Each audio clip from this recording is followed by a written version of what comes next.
What's going on, folks? Ted from Immersion here, and me and Adora are back because we have some D&D news in the form of the survey, the Heroes of Krynn. This was the Dragonlance Unearthed Arcana. This survey has been released. Now, I'm telling you this because not a lot of people know, and even if you go to the front page of the Wizards of the Coast website, it's not there. You have to know to click on articles first for you to be able to then find the survey to be able to take it. Now, I feel like this only came out... She's going to go take a little nap in my lap so we can type the survey answers out here.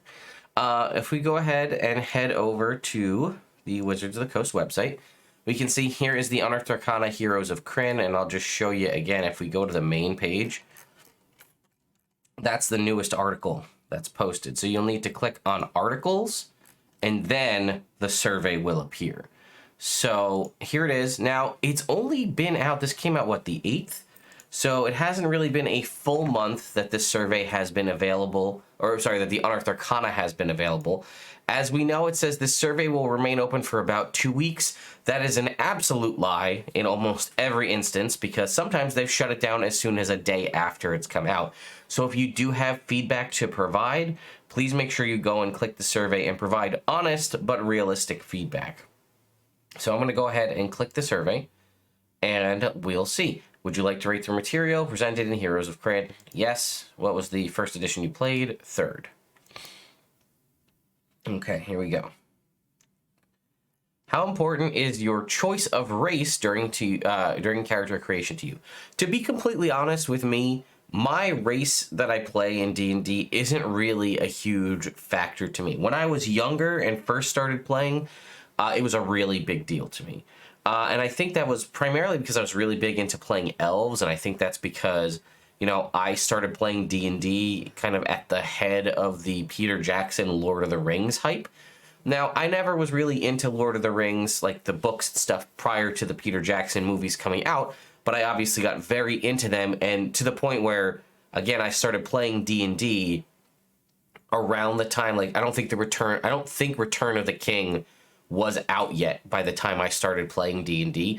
So, like, I was, again, very steeped into that, playing the video games and doing as much research and things. I think I was even played, like, the card game for a little bit. So I was all about elves, because, you know, I was an archer growing up, so I had a, connection with Legolas and all that. Now, it's purely cosmetic to me, races, I would say. But at the same time, I sometimes like to choose a race based on what sort of options and mechanics that race will give me that will allow me to diversify what my class is. So if I'm going to pick like a heavily martial-based class, I might pick a race that might give me access to a little bit of magic because it'll give me something extra that I wouldn't normally have access to. But what that race ultimately is doesn't really matter to me. I will just make it work. So I'm going to say it is slightly unimportant. Have you play tested the rules for creating your character? Yes. What it means by this is sort of that concept of you can kind of pick what you want. So it says, I want to say I'm very satisfied. And this kind of goes back to my discussion where I don't need to be someone who says that, like, if I were to go look at the Kender, right, because that was the race that was included here, Kender needs to have +2 dexterity, +1 wisdom, or whatever it is. I don't really care about that. To my point previously, and I guess I should have mentioned, because I came from a very big min-maxing background, I would also typically only pick a race that provided ability score improvements or racial stat bonuses that benefited the class that I was going to play, right? So playing a half-orc rogue would have never been something I would have ever done because half-orc gave me the bonus to strength and constitution, and a rogue would typically use dexterity. Now, I recognize a lot of you out there have started playing more recently, and roleplay and all that's a lot more important to you. This is literally baked into the bones of my existence of Dungeons & Dragons. It is very difficult for me to break that concept of playing a suboptimal race to class choice, which again, to me, means that there are a ton of race options that I would never have explored with a given class that I was going to get to play. And as I've often stated, I don't get to play D&D that much. So when I get to play, I am very specific in the choices that I get to make. So if I say, hey, I'm thinking I'm going to play a wizard, I'm going to play a race that's going to give me something beneficial to, usually to intelligence or something of that nature. So I wouldn't, like I said, I would never play a half-orc wizard because it was kind of just not a beneficial situation. So now that they have this new concept, this creating your character concept, where it allows you to sort of customize what ability scores and things you choose to use, that's big to me, because now that allows me to access and play races and things that I would not typically play. So I'm very satisfied with it. I'm very satisfied with the ability scores. It used to just be +2, +1. I like that they added the variability of you being able to choose +2, +1, or +1, +1, +1 to ability scores. Languages and a creature type, I don't care. That's not an option. There's don't know / not sure. I just don't care about languages, to be frank. So I guess I'll say slightly satisfied. And I guess the same with creature type. There are some creature types that I would like to see more. And I'll say I really, I'm on the caps mode here. I really appreciate the variability and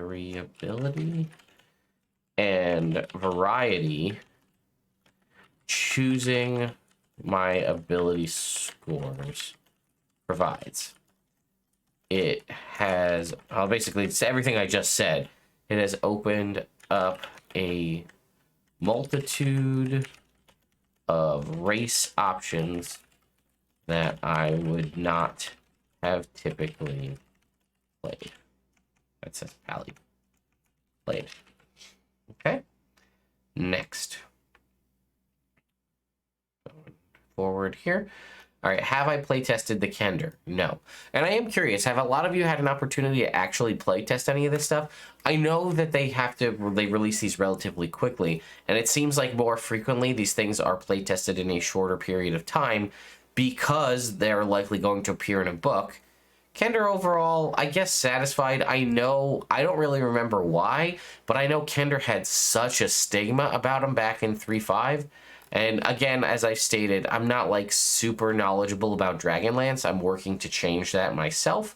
So I don't have any sort of skin in the game, as it were, with Kender about how they should be like this or they shouldn't be included because they have some sort of stigma about them. So if we take a quick look at them, right, they're humanoid, small size, walking speed of 30 feet. They're essentially a halfling, honestly, in a lot of ways.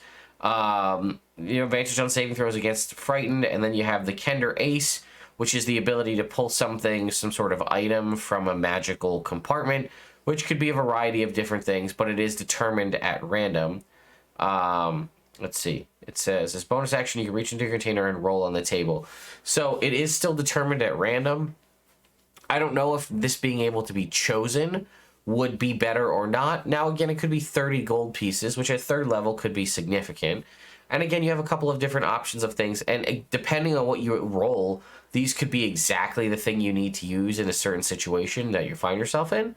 But either way, I thought that was interesting. And then Taunt is an interesting mechanic that I wouldn't mind seeing repurposed elsewhere in the game as well, right? Unleash, it says a barrage of insults against a creature within 60 feet of you. They make a wisdom saving throw based off your charisma modifier and have disadvantage on attack rolls until the start of your next turn. And that's proficiency bonus times for long rest. Now, a taunt mechanic is not something new to people, right? If you've ever played an MMO, I'm sure you're very familiar with the concept of a taunt, or, something to pull aggro, as it were.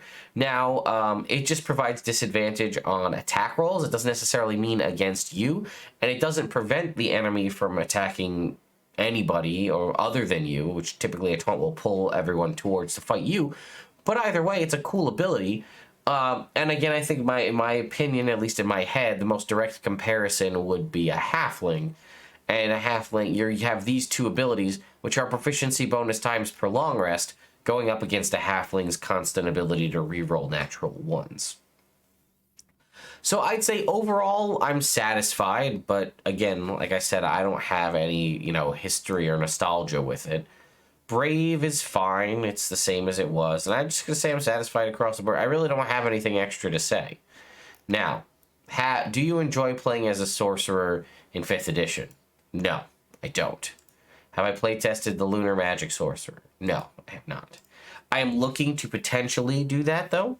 So I'm going to say I am satisfied overall with the Lunar Magic Sorcerer. If we go back and look at it, Moonfire is the Sacred Flame spell, and it can target 2 creatures. I think that that's amazing. Very satisfied with that.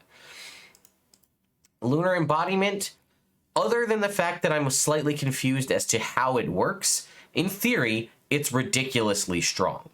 Because it says these spells count as sorcerer spells for you, but don't count against the number of spells you know. In theory, if we're all understanding this correctly, I think the general consensus is you just flat out learn these 15 spells. They are now spells known for you and spells that you can choose to cast with your spell slots. You just get, and then obviously some of them you can cast for free with the benefit at the bottom right. Whenever you finish a long rest, choose one. While in that chosen phase, spells of the associated phase in the lunar table can be cast once without expending a spell slot. Once you cast it in this way, you can't do it until you finish a long rest. Again, a little confusion there. Is it one of those spells or each one once, which is what I think it's supposed to read. So if I choose Full Moon, I believe I'm supposed to be able to cast Fairy Fire, Moonbeam, Death Ward, Freedom of Movement, and Mass Cure Wounds each once for free. Now, I'm not entirely sure about that. And the other side thing that we still have to come across is the fact that Death Ward is a 4th level spell, and it's listed here under 5th. This is something I didn't think I needed to explain, but I did see a bunch of confusion in the comments on the video I made on it as well. A lot of the things say this. They say the Sorcerer level, the Cleric level, the Paladin level. They don't list the level of spell. That's how it's written, right? So if you were to look at a Paladin, it's going to say like 2, 5, 11, 13, 17, or whatever the levels are. It doesn't list the level of spell, right? There's no 17th level spells. But that's the level that the sorcerer gains access to the spell.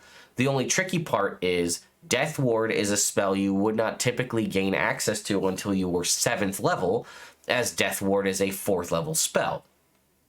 Same thing with Bestow Curse, 3rd level spell, same thing like Bestow Curse and Phantom Steed. So again, Bestow Curse, Phantom Steed, 3rd level spells, Death Ward, a 4th level spell. I believe this may have just been a typo, or is this some weird new completely game-altering situation where a 5th level character, which would typically only have access to 3rd level spells, can cast a 4th level spell once a day for free, but possibly 2 levels earlier than it should be able to? Could it continue to do that, allowing it to cast a 4th level spell with 3rd level slots? It's a funky situation, and I don't really know the answer. So to that point, yes, I'm very satisfied, although I am confused. Lunar Boons here, which was you choose one of the things. You get 2 different schools of magic for each one. And you reduce the meta magic cost for things by 1 point to a minimum of 0. So in some instances, you can reduce the cost to 0 sorcery points, which is fantastic. And you can do this a number of times equal to your proficiency bonus. Again, I'm very satisfied with that. Waxing and Waning, as a bonus action, you can spend a sorcery point to change the phase.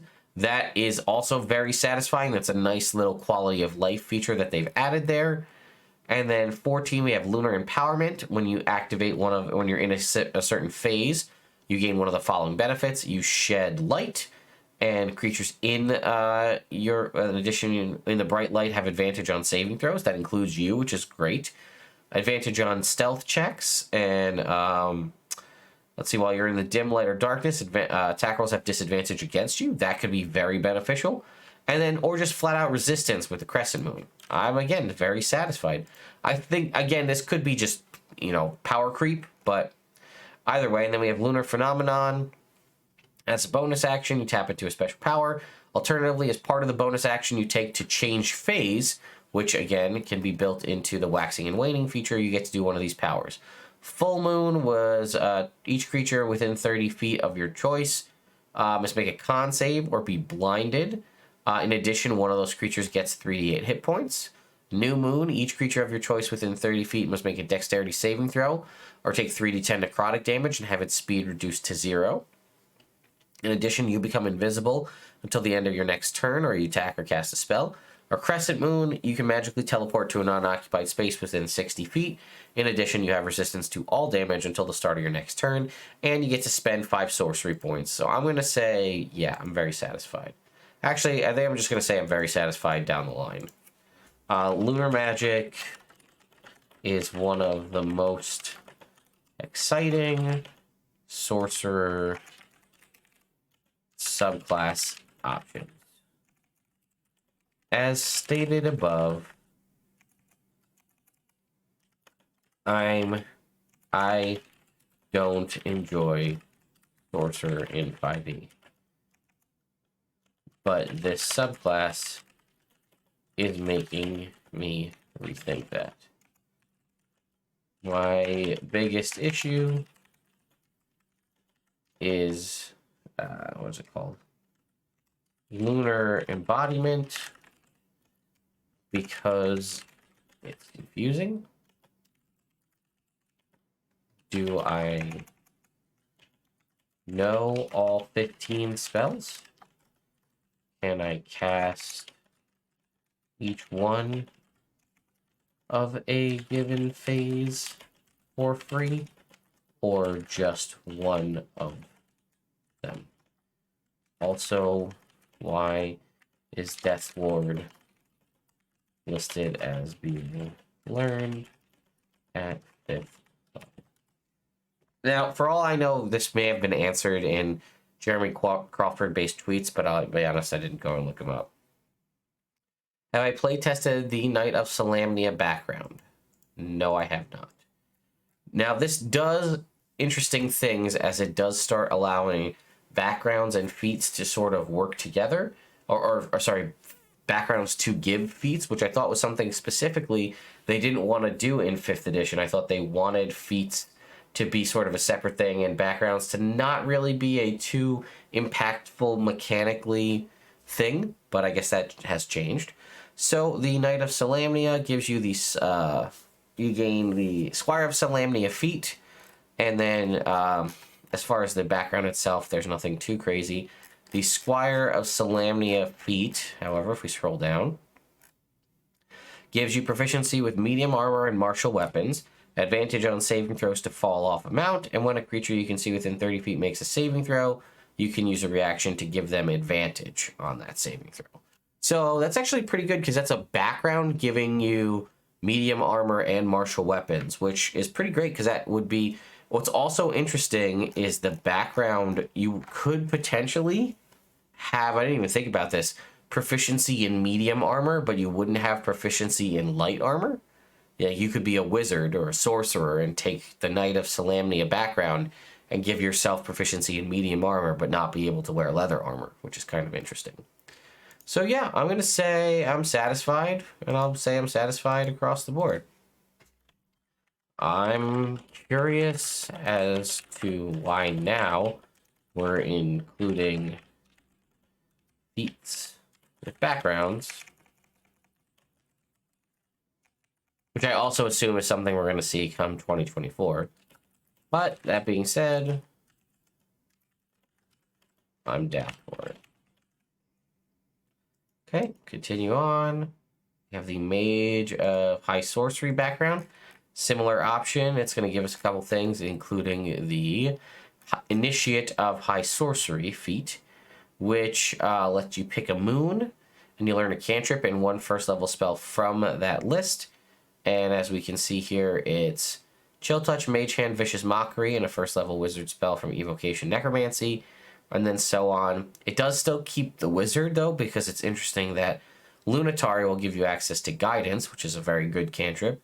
And then Solinari will also give you Produce Flame, Resistance, and Spare the Dying. Again, typically cleric spells. And Vicious Mockery is not typically something wizards have access to. So it's nice, but it's kind of like a lesser magic initiate, as it were. But, you know, I'm going to say this one I'm just satisfied across the board. I don't really have much more to say about it. Okay. Do you use feats in 5th edition? Always. Have I play tested any of these? No, I have not. I was looking to possibly use these, but honestly, when you compare them to the Strixhaven, if your DM is going to allow you to use feats that give background, or backgrounds that give feats rather, the Strixhaven ones, if they'll allow them, are way better because they have the extra spells as well. Feats overall, I'm satisfied. Let's go ahead and look. Adept of the Black Robes lets you learn, it kind of continues on, you get to learn an additional spell. Second level of your choice that you can cast once. And then when a creature within 60 feet of you fails a saving throw, you can expend a number of hit die equal to the level. Roll a number of hit dice equal to... Expend a number of hit dice equal to the level of the spell. Roll a number of hit dice equal to half the number of hit dice expended. And the damage triggering creature takes increased... is increased by that amount. So it's kind of just spending vitality to do a little bit more damage. So I'm going to say satisfied. Red robes, similar. We get another spell, and when you make an attack roll, ability check, or saving throw, and roll a 9 or lower, you can choose to make that a 10. I'm slightly satisfied with that one. And then white robes is protective. You can use your action to expend a spell slot and weave protective magic around the target. Roll a number of d4s equal to the spell slot expended and reduce the damage taken. That one's kind of slightly dissatisfied.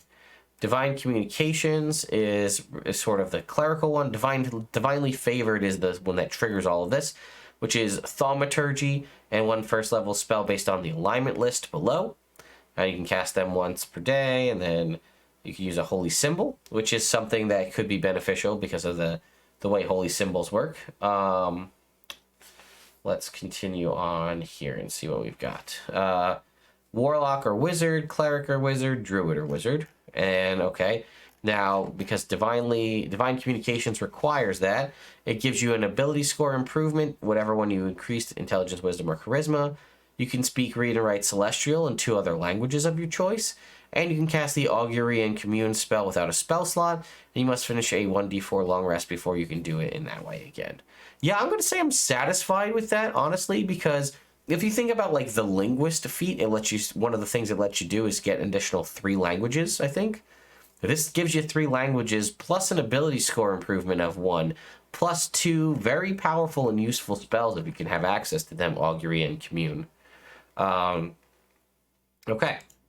Then we have Divinely Favored. We already talked about that. I'm slightly satisfied. Initiative High Sorcerer. I'm only slightly satisfied with that one because I don't think it's that great because it's kind of like a lesser... like, I don't care about Thaumaturgy. Thaumaturgy is an okay cantrip, but it's not my favorite. And, like, I get Thaumaturgy and 1 first level spell from one of these lists. Yes, I can cast them with spell slots that I have. But the Strixhaven ones, again, are better. Again, if those are options for you. All right, so Knight of the Crown. Increase your strength or dex by 1. When a creature you can see within 30 feet makes an attack roll, you can use your reaction to give it advantage. Proficiency bonus times per long rest. Slightly satisfied. I'm not super, and I'll rate slightly satisfied on the Squire as well. Knight of the Sword. Proficiency in intelligence, wisdom, or charisma saving throws. Okay. Immediately after a creature within 30 feet of you fails a saving throw, you can expend a hit die. The saving throw increases by an amount equal to the hit die, potentially turning a failure into a success. I'm going to say I'm satisfied with that one. While, its direct correlation would be something like Resilient, giving you... This is also, now that I think about it, a potential way to get another proficiency in a saving throw. You can only take Resilient, the feat that gives you a +1 to a given stat, and proficiency in that stat. You can only take that one time. So this would be one of the only other ways to get proficiency in a saving throw via a feat. And it does potentially give you that kind of that benefit there in willpower, which is nice because it is when it's failed and it's a saving throw. And reminder that you could, in theory, take this on a barbarian, which I thought would be interesting because then your hit die is a d12. So interesting stuff there. And then lastly, Knight of the Rose. Increase your con or charisma. When you roll initiative, you can choose up to 3 other creatures you can see within 30 feet. Each creature gains temporary hit points equal to a roll of your hit die plus your proficiency bonus, plus the ability modifier of the ability increased in this feat, which can be Constitution as a reminder, and proficiency bonus times per long rest. I'm also going to say I'm satisfied with that. I do really like that because, once again, these feats are something that you don't necessarily have to fall into a given, trope. Like, you could be a Knight of the Rose, and again, as my example from before, be a barbarian. And this is a potential way to sort of get around something. This is almost like the Inspiring Leader feat, but it gives you a bonus to Constitution or Charisma. And yes, it doesn't let you do it to a whole bunch of people, but you can do it multiple times per long rest. And you can do it when you roll initiative, so you can see the situation that you're in and then choose it says you can choose up to 3 other characters. So you don't necessarily, I don't think you get this for yourself, or maybe you could. But as a reminder, you can get the initiating thing Squire of Salamiya from a background, and you could get this on, like, let's say a bard, right? You could be a bard with the Squire of Salamiya from the background, which now you'd be a bard with medium armor proficiency and martial weapons. You could potentially take Find Steed as a bardic, as a magical secret, potentially. You'd have Encouraging Rally, which kind of builds into that whole sort of bard buffing, giving boons to other characters. And then again, if you choose to up your charisma here, you could have this as well. There's a lot of interesting options with Knight of the Rose. So I like the variety of the feats, and I do enjoy feat trees. I know this is not everybody, but this is definitely me. I do enjoy feat trees. I'm excited to see more of this content in the future. Next, this will probably be any additional comments. I will once again say, please look to your MTG counterparts about how they announce new products. I know this has nothing to do with this, but I'm going to put it here anyway. Even if the reveals and content are kept secret, a general roadmap of what to expect for the given year would be greatly appreciated. All right. There you go, folks. That was filling out the Heroes of Krynn survey.